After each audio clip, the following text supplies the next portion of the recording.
It's no secret that Yu-Gi-Oh! Is a complicated card game with confusing effects and rulings, but some cards are just weird. Today we're going over cards with some of the most mechanically unique abilities in the entire game, and a couple of them are so crazy that they're not even in Master Duel. Let's start with Yu-Gi-Oh! Friendship, released in May of 2006. This is a normal spell card that says, offer your opponent a handshake. If they accept your handshake, each player's life points become half the combined life points of both players. If you have Unity in your hand and show it to your opponent, they must accept the handshake. There's been a lot of jokes over the years about eating Cheetos and then forcing your opponent to give you a handshake, but I do want to clarify here that you don't need to actually physically handshake your opponent, you just need to acknowledge the handshake and resolve the effect. It's no surprise that this is the only card that mentions handshakes because it is a pretty weird mechanic for a card game to have, but Yu-Gi-Oh! Friendship works as a fun one-of that features anime characters. Next up, let's talk about some cards released in 2002's Magic Ruler, now known as Spell Ruler. This set features not one, not two, but three strange cards. Darkness Approaches is a normal spell card, and when it was first released, it said discard 2 cards from your hand, select one face-up monster and flip it face down, but do not change its battle position. In all of Yu-Gi-Oh!'s history, Darkness Approaches was the only card that could theoretically put a monster into face-down attack position. Mechanically, a face-down attack position monster wasn't really treated too differently compared to a face-down defense position monster. The main difference was that if your opponent attacked your face-down attack position monster, it would go into face-up attack position instead of face-up defense position. Even if face-down attack position wasn't the most confusing thing in the world, at the very least it was strange that this was the only card that could actually put a monster into that position. Luckily, the card was so bad that most players never encountered it. It's a normal spell Book of Moon that requires you to discard 2 cards from your hand, so unless you were using it to troll the opponent, you wouldn't really play it. They did eventually errata the card in 2017 so that it no longer could put monsters in face-down attack position, but for a while it was a pretty unique effect. Continuing on, let's take a look at Curse of Fiend. This is a normal spell card that says, changes the battle positions of all attack position monsters on the field to defense position and vice versa. These positions cannot be changed during the turn this card is activated except by the effect of a magic, trap, or effect monster card. You can activate this card only during your standby phase. Curse of Fiend does have old school text that makes it look pretty silly, but the weird effect on it is the very last line. Curse of Fiend is the only normal spell card in the entire game that can be activated during your standby phase. One thing that's not written on the card though is that for some reason you have to have the Curse of Fiend set on the board when your standby phase rolls around. You are not allowed to just activate it right from your hand. I don't really know why it works that way, but it makes the card even weirder. Finally, we have Weather Report, a level 4 water aqua monster with 950 attack and 1500 defense. This card says, flip, destroys all opponents' face-up Swords of Revealing Light on the field. If Swords of Revealing Light is destroyed, you can perform your battle phase twice this turn or your next turn if activated during your opponent's turn. Weather Report was the first card that allowed you to take 2 battle phases in the same turn. Back in the day, they loved printing specific counters to other cards, such as White Hole for Dark Hole or Griffin Wing for Harpy's Feather Duster, and Weather Report is supposed to be that card for Swords of Revealing Light. If you were trying to counter swords back then, Mystical Space Typhoon or Dust Tornado would have been better options, but Weather Report is a pretty funny way to punish the opponent. Weather Report isn't the only card that deals with 2 battle phases, but it was the first one ever released. In 2007, we got an Unfortunate Report, which lets the opponent take 2 battle phases. In 2018, we got Mischief of the Time Goddess, a Valkyrie card that gives you 2 battle phases. And recently, in 2024, we got Ages of Stars and Frost. It's pretty scary to let players have 2 battle phases, which is why all of these cards require significant setup. In 2017's Code of the Duelist, we got Transmission Gear, a very interesting normal trap card that says, during damage calculation, if your monster battles an opponent's monster, play rock, paper, scissors with your opponent. Make the losing player banish the battling monster they control face down. Transmission Gear is the only card in the game that lets you play rock, paper, scissors against your opponent. This card was probably not designed to see play at real tournaments, but I think that's fine because as a concept, it's one of the best ways to implement rock, paper, scissors into Yu-Gi-Oh! You can't talk about weird card effects without mentioning Parasite, released in Pharaoh Servant back in 2002. This is a level 2 Earth Insect insect monster with 500 attack and 300 defense. Flip, shuffle this card face up into your opponent's deck. If you draw this card after it was added to your deck by its effect, special summon it in defense position, and if you do, take 1000 damage. All monsters controlled by the player that summoned this card by its effect become insect monsters. Parasite is a ruling nightmare. For example, if your sleeves are larger or smaller than your opponent's, then Parasite sticks out quite a bit while shuffling, even if you're not looking at it. But even if you are using the same sleeves as your opponent, the nature of a card being face up in the deck does make it feel a bit different than the face down cards, especially when it's the only one. What I find strange about this though is that I've heard a lot of players say that this is actually a good thing because it helps you cut it to the top of the opponent's deck. I want to make it incredibly clear that this is cheating. Intentionally stacking the opponent's deck is absolutely not allowed, even if it is kind of awkward because you might be able to tell where it is. The best place to actually play this card would be in any online simulator such as Master Duel, so that you don't have to worry about shuffling physical cards. If you do want to play this card in real life though, I would highly suggest comboing it with Insect Jade Whistle to not really have to worry about all of these shuffling issues. There just isn't a great way to resolve this card in real life, so it's a good thing that it wasn't popular. Even 20 years later, Parasite is one of the only cards that can do this, and it is the only card that can put itself into the opponent's deck. Pharaoh's Treasure puts itself back into your deck face up, and Gravelore puts an opponent's card back into their deck face up, but at least in those cases, there will be matching sleeves. Next up, we have a card that's so weird that it's not actually playable in Master Duel, and that is Convulsion of Nature, released in Legacy of Darkness back in 2003.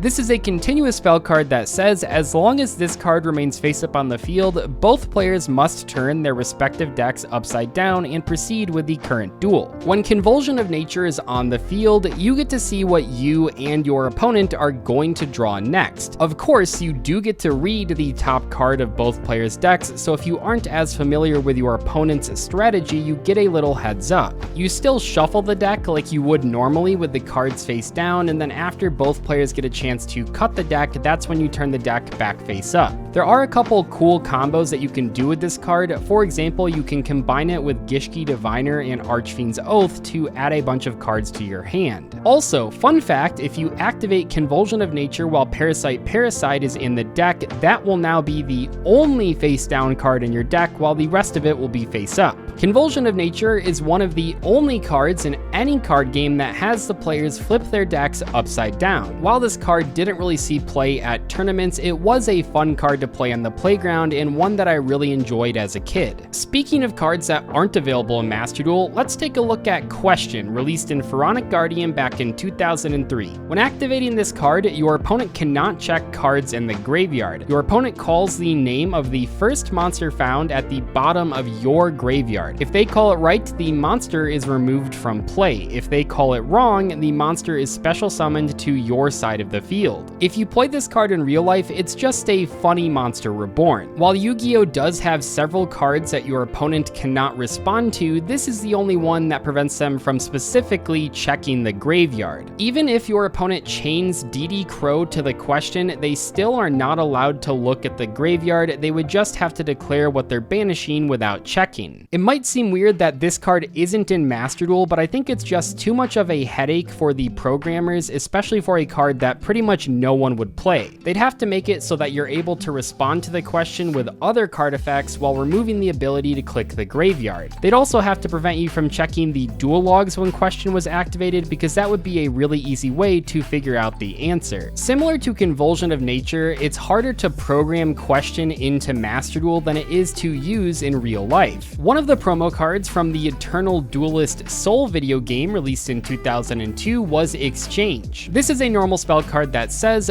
both players reveal their hands and add one card from each other's hand to their hand. Exchange is a fun, old school card that has you trade your opponent while the game is going on. Unless you and your opponent have the exact same sleeves, you will be able to track the card that you guys trade, but luckily, unlike Parasite where you're putting the card into their deck, it's not not really that big of a deal. Eventually, many years later, they did print a couple other cards that had this effect, such as Gift Exchange in 2017 and Gold Moon Coin in 2019. For over a decade though, the original exchange was the only card with this effect. I do want to give an honorable mention to 2021's Linear Equation Cannon and 2024's Simultaneous Equation Cannons. Technically, these cards don't have mechanically weird effects, but they do make you solve math problems while playing Yu-Gi-Oh!, which I find pretty funny. Also, I want to shout out to pretty much every single alternate win condition card for being unique. I already have a video out there where I go through all of these one by one if you want to check that out, but I still wanted to give them a shout out at the end of this one. Let me know in the comments if you have ever used any of these cards, because I'm curious to know what decks could make them work.